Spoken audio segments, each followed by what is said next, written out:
우리 옆에 계신 분들과 이렇게 축복하면서 서로 먼저 인사할까요? 그리스도 안에서의 풍성한 삶을 누리며 살아갑시다. 교회에 오셔서 아마 많은 분들이 먼저 주보를 이렇게 보시는 경우들이 많아요. 근데 이게 주보를 볼 때도 사람마다 이렇게 보시는 것이 참 다양하더라고요. 어떤 분들은 먼저 말씀을 보는 분들이 계시고요. 어떤 분들은 교회 소식을 보시는 분들도 계시고, 어떤 꼼꼼한 분들은 오늘은 무슨 오타가 없나. 오늘 오타 찾으셨어요? 뭐 아멘 안 해도 됩니다. 거기에는. 제가 지난주에 얼마나 바빴는지 여러분들 보시면 알겠죠? 오늘 오후 설교의 주제가 이번 한 주 동안 이번 1년 동안 나눠야 될 주제인데, 제가 얼마나 마음이 급했는지 그리스도인의 풍성한 삶이라고. 네. 그리스도인만이 풍성함을 누리는 것이 아니라 그리스도인이 누려야 될 풍성한 삶인데 오타가 그만 나버렸어요. 같이 한번 따라해 봅시다. 그리스도인의 풍성한 삶. 여러분, 작년 한 해 동안 우리는 하나님을 아는 지식이라는 주제를 가지고 이 빈예배 때 시리즈로 말씀을 나누었는데요. 올 한 해 동안 이 빈예배 때 나눌 주제입니다. 우리 마음속에 계속해서 되새기며 따라합시다. 그리스도인의 풍성한 삶. 자, 우리 하나님의 말씀 한 곳만 함께 볼 텐데요. 요한복음 10장 10절의 말씀입니다. 우리 함께 찾으셔서 한 목소리로 한 절인 만큼 우리 합독하면서 이 말씀을 여러분들 다 암송하셔야 돼요. 올 한 해 동안에 그리스도인의 풍성한 삶의 전체의 주제가 되는 말씀이기 때문에 다음 주에 몇 분 시켜봅니다. 한 주 동안 암송하셔야 됩니다. 그리스도인의 풍성한 삶의 전체의 주제의 말씀이니까 요한복음 10장 10절이에요. 찾으셨으면 아멘? 함께 읽습니다. 시작. 도둑이 오는 것은 도둑질하고 죽이고 멸망시키려는 것뿐이요, 내가 온 것은 양으로 생명을 얻게 하고 더 풍성히 얻게 하려는 것이라. 한 번만 다시요. 시작.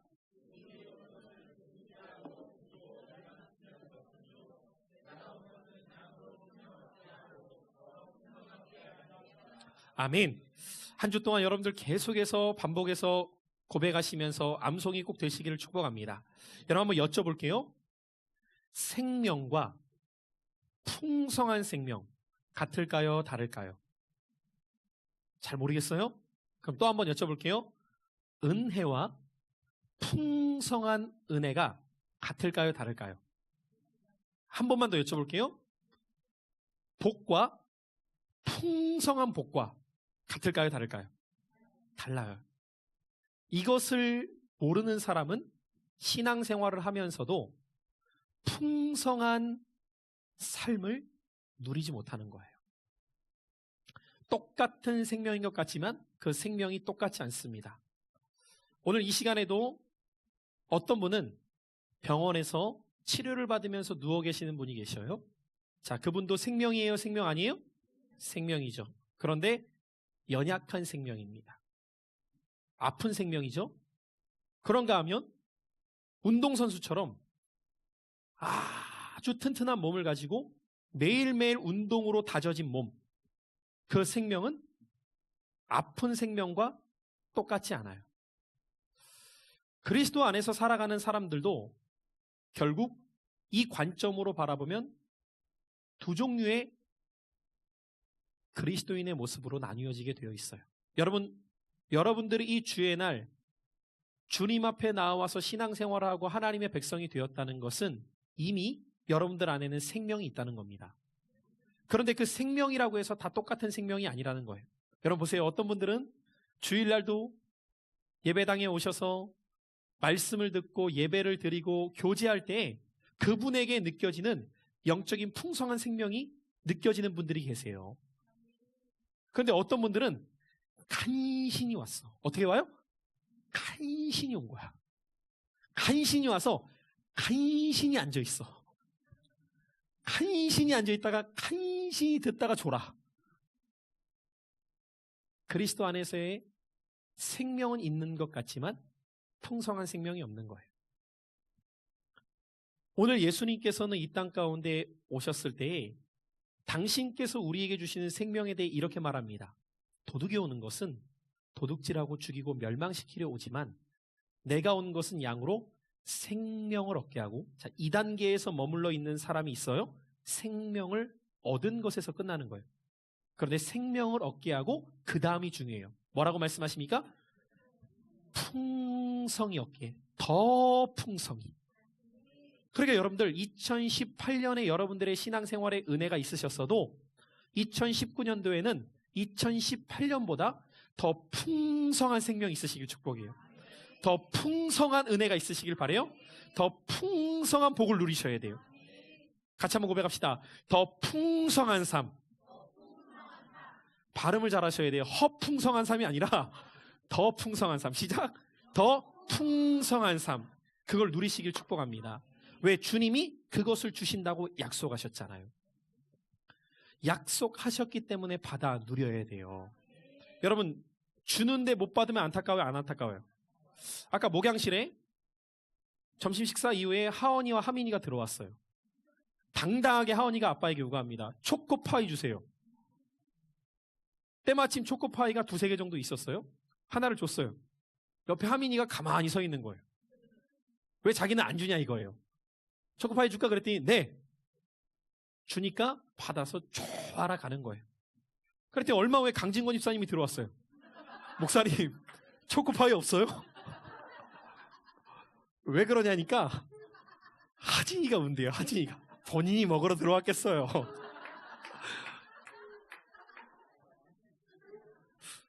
글쎄, 누가 먹었는지는 점검을 해봐야겠지만 여러분, 초코파이 먹고 싶어요? 목양실에 마지막 하나가 남았어요. 오후 예배 끝나고 들어오세요. 보세요, 여러분들. 구하라? 주실 것이요. 찾으라? 찾을 것이요. 두드려라? 열릴 것이다. 하나님은 우리에게 풍성한 것을 주신다고 했기 때문에 구하는 자에게 주십니다. 근데 너무 안타까운 거, 오늘날 신앙생활하는 분들 가운데 그렇게 풍성한 생명을 누리면서 신앙생활하는 분들을 찾기가 어려워요. 쉽지 않아요. 목사가 딱 보더라도 어떤 분들은 신앙생활하는 것들이 진짜 기쁘고 즐거워. 너무 행복해. 근데 어떤 분들을 보면은 정말 간신히 한 주 동안 버티다가 간신히 온 분들 계신단 말이에요. 저는 우리 신광에서 신앙생활하는 모든 성도님들이 그리스도 안에서 정말 풍성한 신앙생활이 되시길 축복합니다. 아니, 제가 바란다고 되는 것이 아니라 주님이 약속하셨어요. 약속하셨기 때문에 누려야죠. 주시겠다는데 못 받으면 얼마나 안타까워요. 오늘도 이렇게 맛있는 점심 식사를 다 준비해 놨는데 배고프대. 근데 먹진 않아. 얼마나 안타까워요. 차려져 있는데, 준비되어 있는데 누리지 못한다. 그것만큼 안타까운 것이 없어요. 저 태평양에 있는 물고기가 말라 죽었대요. 누구 잘못이에요? 잘 모르셔요? 태평양에 있는 물고기가 말라 죽었다. 누구 잘못이에요? 지 잘못이죠. 지천에 물이 깔렸는데. 아무리 하나님이 풍성한 은혜를 예비해 놓으셨어도 그 은혜를 못 누린다. 누구 잘못이에요? 내 잘못인 거예요. 내 잘못. 여러분, 복음 안에 살아간다는 것은 무엇이냐? 내가 노력해서 얻는 것이 아니에요. 준비해 놓으신 것을 누리는 거예요. 여러분들이 주일날 예배에 오신다는 거 어떤 의미인지 아세요? 하나님이 천국 잔치를 뷔페로 차려 놓으신 겁니다. 근데 애프터 서비스로 여러분들 앞에다가 가져다 주세요. 모든 좋은 것을 코스로. 그런데 전혀 내가 받아 누리지 못하는 거 얼마나 안타까워요. 와서 하나님이 먼저 여러분들의 에피타이처와 같은 마음의 문을 열 수 있도록 찬양의 은혜를 준비해 놓으셨는데 자기는 잠잠해 혼자. 주고 계시는데 못 받아. 얼마나 안타까워요. 기도를 통해서 은혜를 주시고 계시는데 혼자 그것을 받아들이질 않아. 얼마나 안타까워요. 말씀을 통해서 하나님의 영의 양식을 막 공급하시는데 자기는 그 공급하시는 양식을 안 받아 먹고 있어. 자기 잘못인 거예요. 자, 그렇다면 이제 올 한 해 동안 이 주제를 가지고 우리가 하나하나 자세하게 풍성한 삶을 누리기 위한 모습이 어떠해야 할까를 이제 1년 동안 살펴갈 거예요. 그러니까 첫 단추가 중요해요. 오늘 이 시간이, 첫 시간이. 그럼 여러분들 보세요. 질문해 볼게요. 이 주제를 여러분들이 잘 보시면 풍성한 삶을 누리려면 선행적 조건이 필요해요. 먼저 필요한 조건이 있단 말이에요. 아무에게나 풍성한 삶이 주어지지 않아요. 누구에게 풍성한 삶이 주어질까요? 그렇죠. 이걸 놓치면은 나와는 아무 상관이 없는 거예요. 그러니까 여러분들 오늘 이 첫 시간에 이 풍성한 삶이라는 본격적인 주제에 들어가기 앞서서 내가 뭐가 되어야 돼요? 확실한 그리스도인이 되어야 된다 이 말이에요. 그렇지 않으면 나와는 아무런 상관이 없는 거예요. 그런데 여러분 보세요. 오늘날 교회 안에서도 그리스도인이 된다는 것에 대해 오해하고 있는 사람들이 있어요. 몇 가지 예를 들자 보면 모태신앙. 나는 눈 뜨자마자 태어나 보니까 부모님이 신앙생활을 하셔. 그래서 나도 교회에서 생활했어.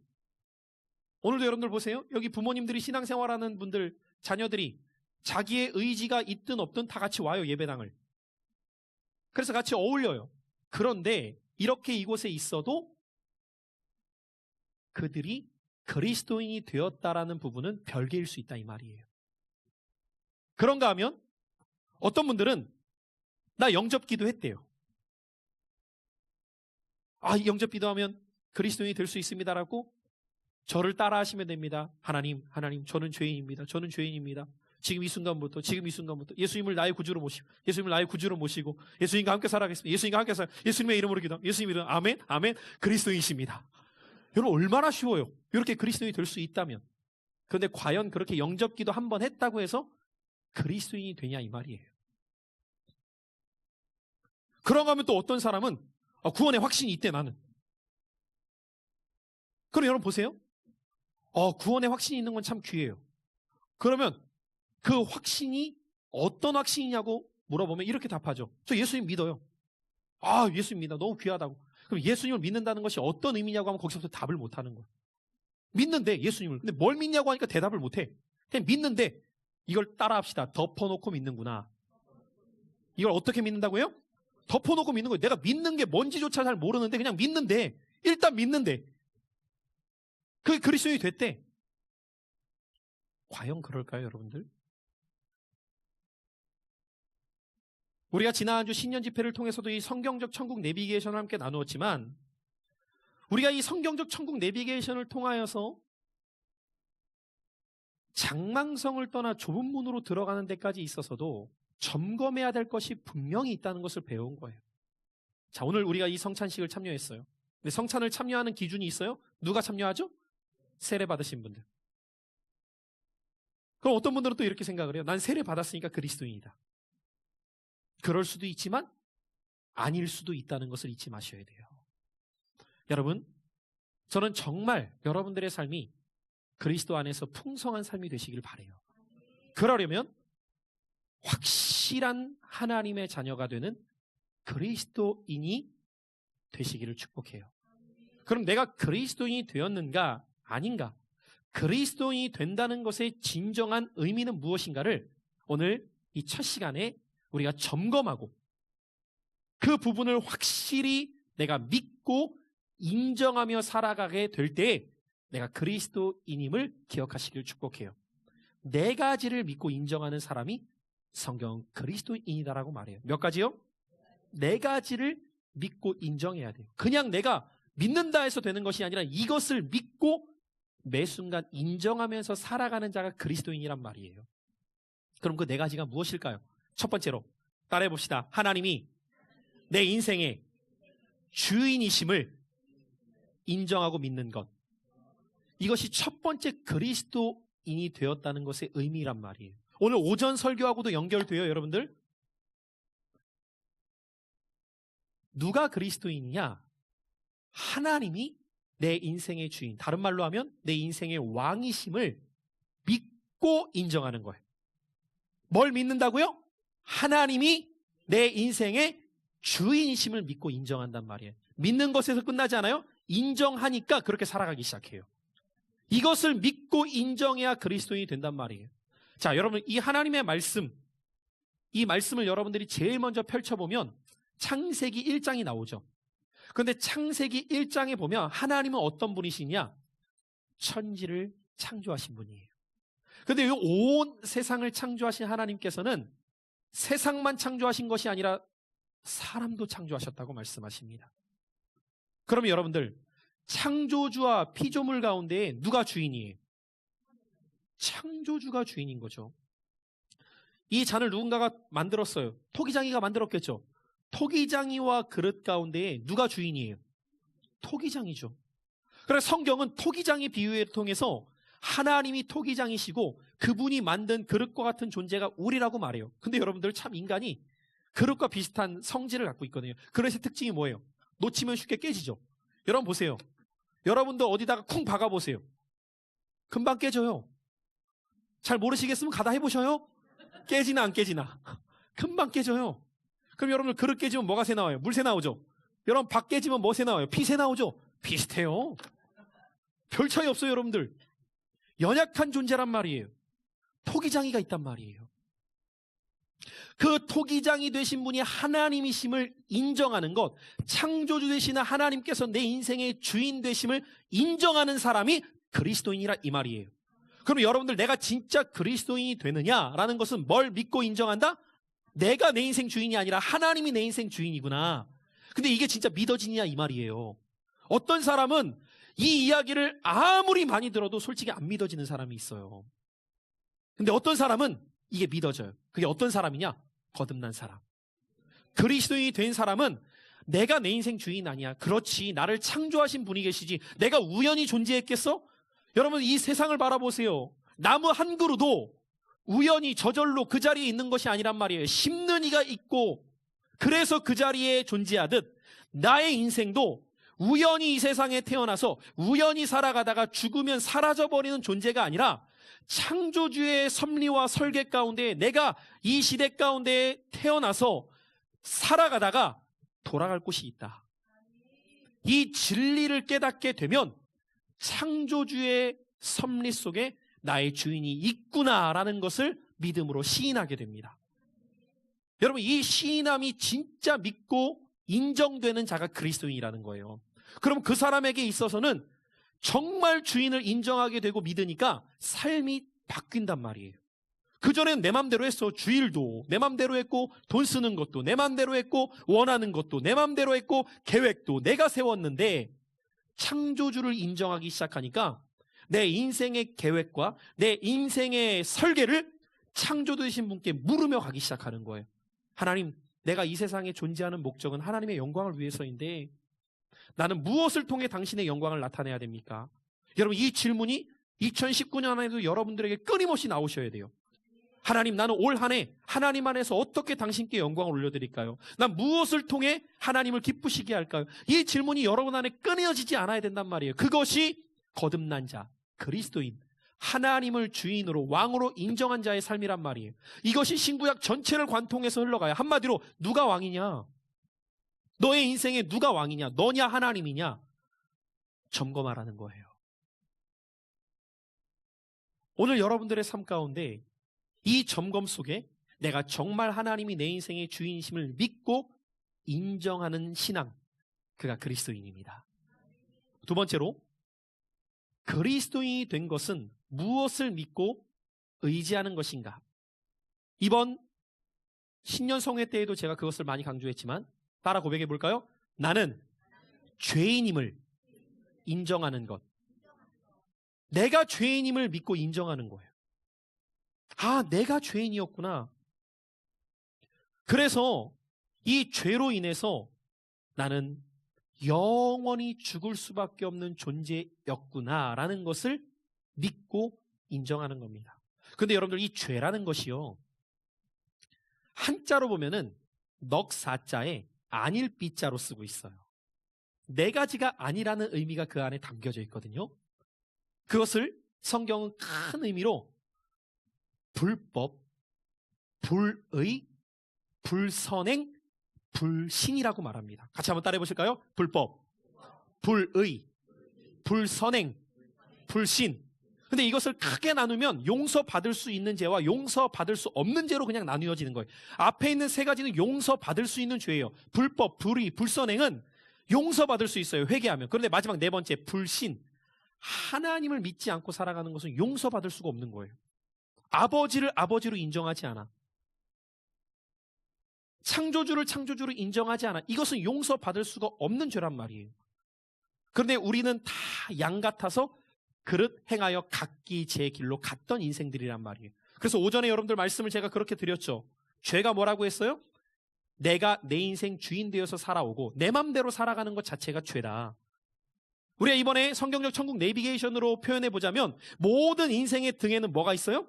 죄의 짐이 있다. 죄의 짐이. 이 짐 때문에 우리의 인생이 무거운 거예요. 그러니까 무거운 짐을 나 홀로 지고 가면 견디다 못해 쓰러진단 말이에요. 그러니까 우리는 그리스도인이 된다는 것은 어떤 의미이냐? 이전에는 죄가 죄인지 몰랐어. 내가 죄인이라고 할 때 인정하지 않았단 말이에요. 당신은 죄인입니다. 누가 좋아해요? 인정하지 않아요. 그런데 그리스도인이 된다는 것은 어떤 의미냐? 내가 죄인이라는 것을 깨닫고 그것을 인정하는 거예요. 여러분 보세요. 사람이라는 것이 참 신기합니다.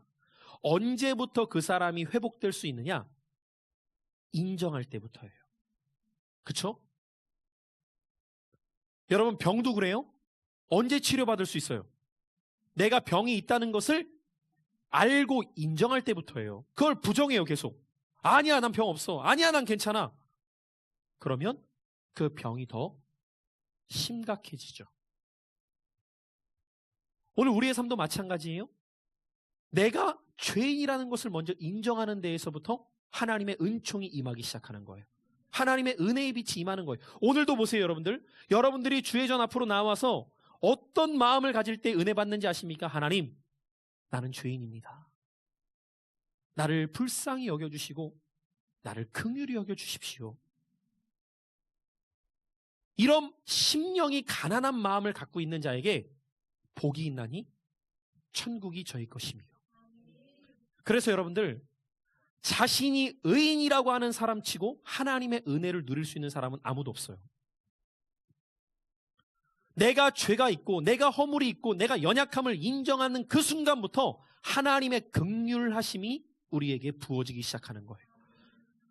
그러므로 여러분들 2019년에도 나를 바라보면 안 되는 거예요. 왜? 난 죄인이거든. 여러분 죄인이 행할 일은 뭐밖에 없어요? 죄밖에 없어요.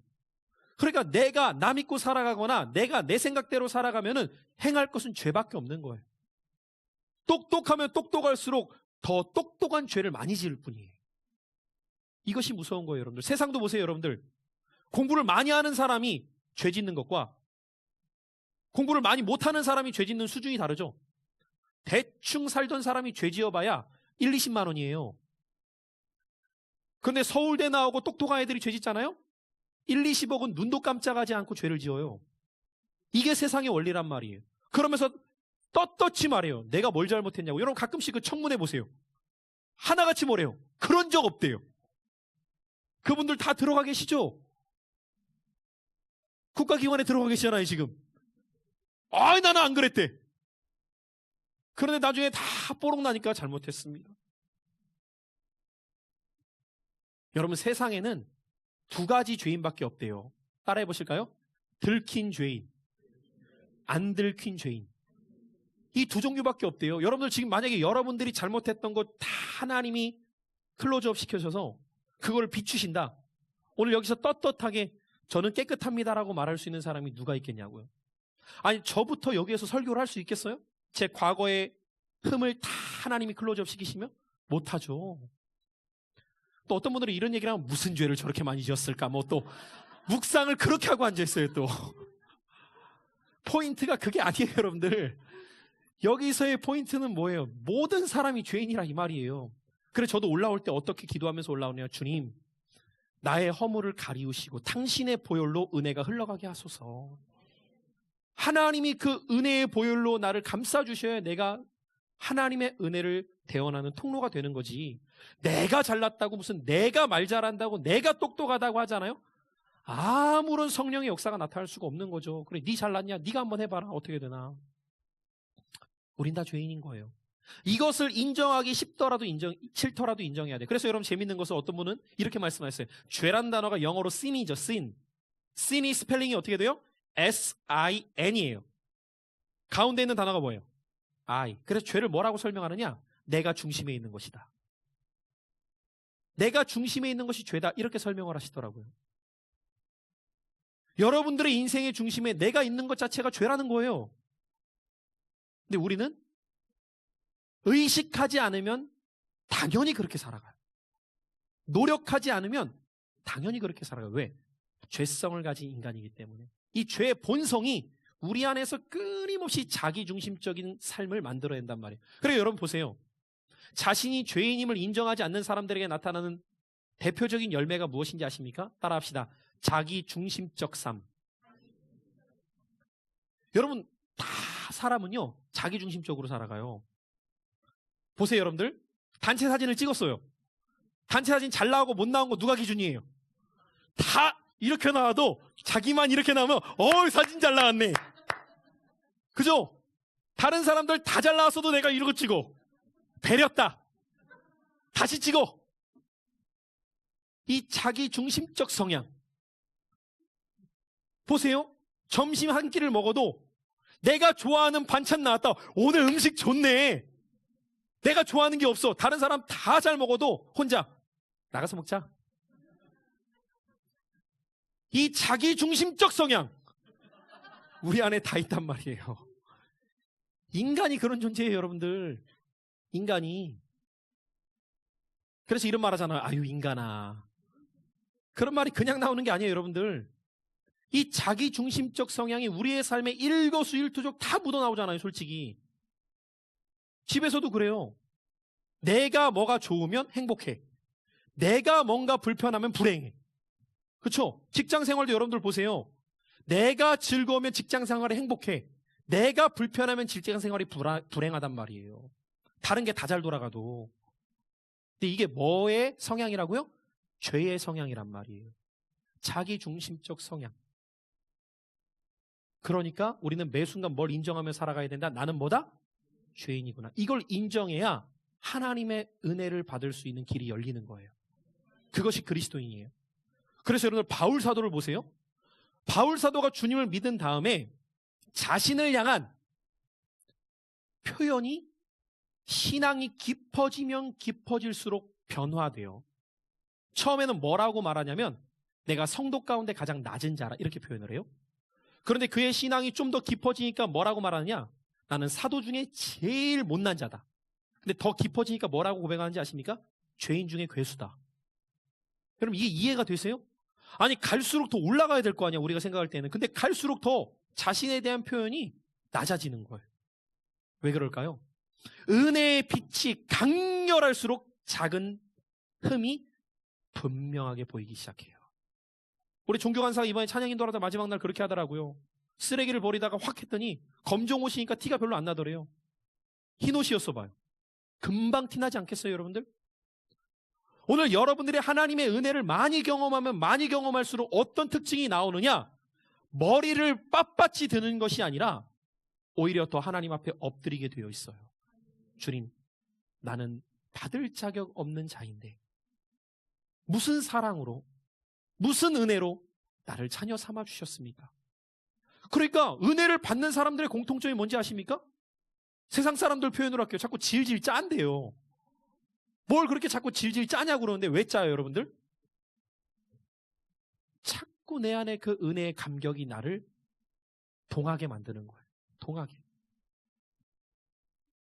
자꾸 그 은혜가 내 안에 마음을 동하게 만드니까 그 마음이 눈물이 되어서 주야로 흐르는 거예요. 길을 걷다가도 그 은혜 가운데 나 같은 죄인인데 나 같은 죄인이 어떻게 이런 사랑을 받아서 나를 택하셔서 나를 자녀 삼아 주시고 내가 뭘 잘났다고 어떻게 내가 받았을까 이걸. 그러니까 그냥 감격과 감사로 하루하루를 살아가는 거예요. 내가 죄인임을 깨달아야 돼요. 세 번째로 뭘 깨달아야 되는지 아세요? 우리가 뭘 믿고 뭘 인정하며 살아가야 되냐. 함께 고백해 봅시다. 예수님이 날 위해 죽으셨음을 믿고 인정하는 것. 여러분 여기에서 가장 중요한 표현이 뭐냐? 누구를 위해? 나를 위해. 스펄전 목사님은 이런 말을 했어요. 내가 십자가를 보고 하루라도 눈물이 흐르지 않는다면 내 심령이 메마른 것이다.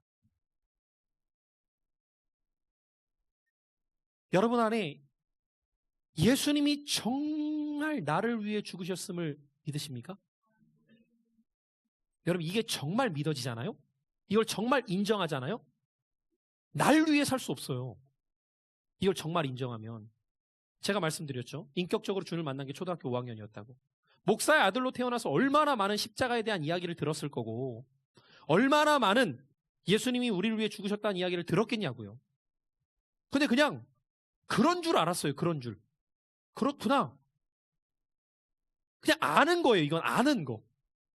근데 믿고 인정하는 순간이 언제 찾아왔느냐? 초등학교 5학년 금요철야 때. 이게 믿어지니까, 이게 인정이 되는 순간이니까 견딜 수가 없는 거예요. 그 주님이 양손에 박히셨던 십자가가 내 죄 때문이었고 내가 박혀야 돼요. 여러분, 그런데 가끔씩 성화의 그림을 보면 여기다가 못을 박으셨죠? 그런데 실제로는 여기다 박으셨단 말이에요. 왜냐하면 여기다 박으면 사람이 무게를 지탱하지 못해서 찢어져 나간단 말이에요. 여기에다 박아가지고 호흡을 할 때마다 그 고통스러움. 여러분, 가시 하나 찔려도 얼마나 고통스러워요. 내가 손으로 지은 죄, 내가 발로 지은 죄 때문에 잘못된 가지 말아야 될 곳 가고 양발에 대못을 박히셔요. 내가 마음으로 생각했던 죄 때문에 옆구리에 대창에 찔리셔요. 내가 머리로 생각했던 죄 때문에 가시 면류관 쓰십니다. 여러분, 이게 정말 믿고 인정이 되잖아요? 나를 위해 못 산다니까요, 여러분들. 이걸 믿고 인정하지 않게 되니까 그냥 듣고 지식적으로 그렇습니다라고만 하니까 주님을 위해서 행하는 것이 의무가 돼버리는 거예요. 다시 한번 강조합니다. 기독교는 율법의 종교가 아니에요. 안 되는 걸 억지로 끌어내는 게 아니란 말이에요. 여러분, 참 신기하죠? 세상에서 안 될 것 같은데 그 안 될 것 같은 걸 다 이루어내는 힘이 뭔지 아십니까? 사랑입니다. 저희 아내가 가끔씩 그런 얘기 하거든요. 그 15kg, 16kg짜리 만약에 돌덩이 등에 업고 계단 올라가라, 날 죽여라 할 겁니다. 근데 애들이 잠들잖아요. 그 15kg, 16kg 되는 애들을 안고 올라가요. 청년들, 이렇게 추운 겨울날 사랑하는 연인과 강변을 걷습니다. 제정신이 아니죠. 누가 시키지도 않은데 지들끼리 한강을 지켜요, 밤새. 내가 데려다 줄게. 멀려. 걸어요. 30분이고 40분이고. 정신 나간 거예요. 총 맞은 거예요. 이런 추운 날. 근데 그걸 누가 할 수 있느냐? 사랑의 힘이에요. 여러분, 그렇지 않아요? 사랑하면 돼요. 정확히 말해서 힘든 게 아니라 뭐가 없는 거예요? 사랑이 없는 거죠. 여러분, 사랑하는데 안 되는 게 어딨냐고요. 지금 우리 라엘이를 낳아서 키워요. 우리 손주희 김겸 집사님이 새벽 3시에도 깨고 4시에도 깨고 5시에도 깨고 울어 제낄 때 울던 말던 퍼 자요? 그렇게 피곤해도 일어나서 젖을 먹이고 똥을 갈고 씻겨주고. 왜 그래요? 1번 돈 받기 때문이다. 2번 사랑하기 때문이다. 누가 돈 안 줘요, 그렇게 한다고. 사랑하니까 움직여져요. 주님이 왜 우리에게 그 일을 하셨을까요? 사랑하시니까. 사랑하시니까 하는 거예요. 사랑하니까. 제가 이 사랑을 깨닫고 나니까 얼마나 울었는지 몰라요. 나를 이렇게 사랑해주는 사람이 어디 있나. 여러분, 솔직히 이 땅에서 뭐 사랑 타령하지만 다 조건적 사랑 아닙니까? 이렇게 하니까 이렇게 되는 거지. 무조건적으로 사랑할 수 있는 유일한 것은 부모와 자녀입니다. 그 외엔 없어요. 그래서 여러분, 내리사랑이라는 말이 있죠. 자녀는 부모님 그렇게 사랑할 수 있어요, 없어요? 없어요. 솔직히 없어요. 저도 경험해 보니까 한다고 하는데 그렇게까지 안 돼요. 부모가 자녀를 향해 사랑하는 걸 통해서 그 10만 분의 1, 100만 분의 1, 1000만 분의 1이라도 우리에게 보여주신 것 뿐이에요. 여러분, 부부도 그래요. 마찬가지예요. 부부도 그런 사랑 못해요. 솔직한 말로. 그렇잖아요, 여러분들. 부부가 서로 사랑해요, 사랑해요 많이 하지만 맨날 좁혀봐요. 사랑이 되나? 안 돼요. 그러니까 님이라는 글자에 점 하나 찍으면 남 되는 거예요. 그냥 간단한 문제예요. 그런데 주님이 날 위해 생명을 내어 던지셨대. 여러분, 이게 진짜 믿어지기 시작하잖아요. 이 구원의 감격 속에 하루하루를 살아갑니다. 감격 속에. 이 구원의 감격을 누리지 못하는 가장 큰 원인이 어디 있느냐? 예수님이 나를 위해서 행하신 일을 믿지 못하는 거예요. 이걸 믿지를 못하니까, 이걸 인정이 안 되니까 신앙생활이 감격 속에 하지 못하는 거죠. 힘든 것만 생각하는 거예요. 이 감격이 우리 안에 회복이 되어야 그 감격 속에서 우리는 그리스도 안에 풍성한 삶을 누리기 시작합니다. 여러분, 저는 이 새해에도 여러분들이 이 감격 속에 신앙생활하게 되시길 축복해요. 누가 가르쳐줘서 되는 문제가 아니란 말이에요. 목사가 안 전하합니까? 전하는데 내가 안 믿어지는 거라고요. 그래서 이게 믿어진 사람이 그리스도인인 거예요. 이게 인정이 되는 사람이 그리스도인인 거예요. 그러면 여러분들, 이게 정말 믿어지는 사람은 나의 어떠한 헌신과 희생도 아까울 수가 없는 겁니다. 생명을 주셨는데 뭐랑 바꾸겠냐고요. 그러니까 바울 사도가 이걸 깨달으니까 그 십자가가 나를 위한 십자가였기 때문에 이젠 내가 사는 것 아닙니다. 왜? 내가 죽었거든, 그 십자가에서. 여러분, 사람들은 십자가를 보면서 예수님이 죽었다고만 생각할 수 있는데 그 십자가 누가 같이 죽은 거예요? 내가 같이 죽은 거란 말이에요. 그 십자가에 함께 못 박힌 거라고요. 그러니까 그 십자가를 통해서 이제는 내가 삶이 바뀌는 거예요. 그것이 그리스도인이에요. 마지막 네 번째 단계가 무엇이냐? 그렇기 때문에 이제는 정말 예수님을 영접한 삶을 살아가는 거예요. 요한복음 1장 12절이 말씀하죠. 영접하는 자, 곧 그 이름을 믿는 자들에게는 하나님의 자녀가 되는 권세를 주셨다. 여러분, 영접, 제가 이번 집회 때에도 그런 말을 했지만 이 단어는 아무에게나 쓰는 게 아니란 말이에요. 귀하신 분을 모실 때 쓰는 단어가 영접이죠. 그럼 여러분들, 이 영접이라는 것은 입으로만 하는 게 아니에요. 그렇죠? 실제로 모셔 드리는 거죠. 실제로 여러분들의 삶에 모셔 드리는 거예요. 오늘 여러분들이 정말 그리스도인이 된다는 것은 그분을 정말 내 삶에 모셔서 나의 구주, 나의 주님으로 인정하는 거예요. 그런데 많은 사람들이 어디에서 이 부분을 놓치게 되느냐? 나의 구주로는 인정이 돼요. 근데 나의 주님으로 인정이 되지 않는 거예요. 구주는 뭐예요? 나를 구원하신 분. 근데 주님은 뭐예요? 나의 왕. The Lord. 나의 왕이라는 거예요. 그분을 영접해서 내가 있었던 왕좌에서 내려와서 그분이 원래의 자리로 앉으시고, 그래서 그분과 함께 살아가길 원하는 자의 삶, 그것이 그리스도인이란 말이에요. 그러니까 첫 주에 여러분들 오늘 오전도 그렇고 오후도 그렇고 전체적인 이 맥락이 같은 흐름으로 지금 흘러가고 있는데 왜 그것이 중요하냐? 새해 우리가 무엇을 결단하고 믿음으로 살아가야 하느냐, 이 말이에요. 누가 뭐라고 해도 나는 하나님과 소통하는 그리스도인이 되리라. 하나님과 아무나 소통하는 게 아니에요. 그리스도인이 된 자가 소통하는 거지. 근데 그 그리스도인은 그분을 영접해요. 그래서 그분의 자리에 모시고 그분과 함께 거하는 겁니다. 야, 여러분들, 집에 누가 와 있느냐에 따라서 집의 모든 것이 바뀌죠. 예를 들어서 여러분들, 평소에 여러분들이 청소 안 하다가도 가족끼리 지낼 때는 그냥 좀 어질러워도 누가 뭐라고 안 하는데, 예를 들어서 목사가 신방을 간다. 그래도 그냥 개판으로 둔다. 그럼 둘 중에 하나입니다. 개념이 없으시든가 아니면 오는 줄 몰랐거나. 그러지 않겠어요, 여러분들? 내 마음의 집에 누가 찾아오시느냐에 따라 달라진단 말이에요. 그런데 주님이 여러분들 안에 모셔고 살아가야 된다고 하는데, 이 모시고 살아가는 그분이 오시기 전에 여러분들의 심령을 정비하지 않는다.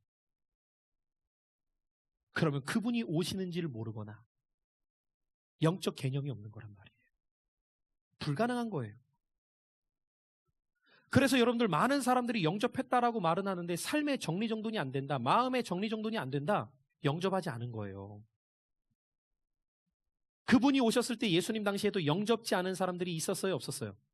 많았단 말이에요. 바리새인들을 비롯해서 대제사장과 서기관들과 율법사들과 수많은 사람들이 자기 백성이 영접지 않아요, 그분을. 그러니까 그 빛이 이방의 빛으로 가기 시작해요. 우리는 이 한 해를 살아가면서 이제 그리스도 안에서의 정말 그 풍성한 삶이 어떤 모습인가를 자세하게 배워나갈 거예요. 근데 그것에 앞서서 내가 그 풍성함을 누릴 수 있도록 정말 오늘 이 말씀에 비추어 그리스도인이 되는 것, 그것이 무엇을 믿고 무엇을 인정하고 살아가는가를 깨달으시고 붙들고 살아가게 되시길 축복해요. 자, 정리하고 마칠게요. 오늘 그리스도인이 된다는 것 4가지를 함께 마음 가운데 여러분들이 잘 새기셔서 내가 도대체 뭘 믿냐? 뭘 인정하며 살아가는 거냐? 이걸 잊지 마시라고요. 첫 번째, 뭘 믿고 인정한다? 그래요. 여러분들의 주인이 하나님이심을 인정하시라고요. 두 번째로는 내가 죄인임을 인정하고 믿어야 돼요. 내가 죄인이다. 세상엔 2종류의 죄인밖에 없다고 했어요. 용서받은 죄인이 있고 용서받지 못한 죄인이 있어요. 깨닫는 죄인이 있고 깨닫지 못하는 죄인이 있어요.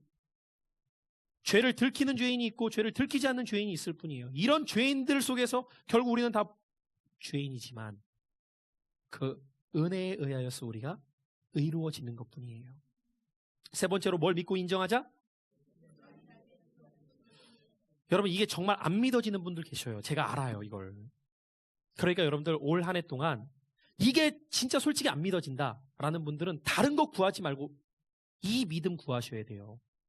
주님, 들어서가 아니라 정말 저에게도 이 믿음을 주세요. 예수님 날 위해서 죽으셨다는 것이 내 안에 믿어지고 인정되어야 신앙이 바뀝니다. 그때부터 그리스도인의 삶이 시작되는 거예요. 그러니까 여러분들 교회 오셨을 때 이게 안 믿어지는 분들은 십자가를 바라볼 때마다 여러분들 이 기도하셔야 돼요. 주님, 저 십자가가 날 위한 십자가였음이 내가 깨달아지게 해주세요. 믿어지게 해주세요. 하나의 액세서리가 아니란 말이에요. 십자가를 등에 지고 가라고 했더니 갑자기 십자가를 차고 있던 사람이 획 돌려가면서 졌습니다. 이런 소리 하지 말고 진짜 믿어져야 된단 말이에요. 이게 믿어지면 그리스도를 위해서 행하는 그 어떤 것도 내게 가능케 된단 말이에요. 마지막 4번째로 뭘 믿고 인정하자? 영접하시라고요. 그럼 여러분 영접하기 전에 뭐부터 해요? 여러분들의 심령부터 점검하시고 3부터 정리정돈하면서 내가 그분을 모시고 살아가야지. 그렇지. 내가 이분과 함께 사는 것인데 이렇게 그분을 모실 수는 없지. 이렇게 영접할 수는 없지. 여전히 옛 생활을 벗지 못하고. 왜 교회에서도 여러분들 우리가 뭐 술, 담배 하는 부분 때문에 많이 고민하는 분들 계시잖아요. 왜 그래요? 그것이 천국과 지옥의 문제 때문이 아니라 그리스도를 모시고 살아가는 분이 내 안에 그분이 기뻐하지 않는 것 행할 수 없단 말이에요. 그분과 함께 동행하는데 집에 어른이 한 분 계셔도 내가 함부로 행동하지 못하는데 하물며 만유의 주 되신 주님이 내 인생에 거하시는데 어떻게 내가 마음대로 행동하냐고요. 불가능한 거예요. 정말 이 영접이라는 의미를 깨달으면 삶이 바뀌어요. 삶이. 율법주의 신앙이 아니라 복음 안에서의 누림이 있으시길 축복해요. 그래서 그 누림이 올 한 해 동안 여러분들에게 깨달아지시고 이 풍성한 삶의 의미가 무엇인가를 하나하나 배워나갈 때마다 은혜와 지식으로 자라남으로 더 풍성한 삶이 여러분들 가운데 임하시기를 예수 그리스도의 이름으로 축원합니다.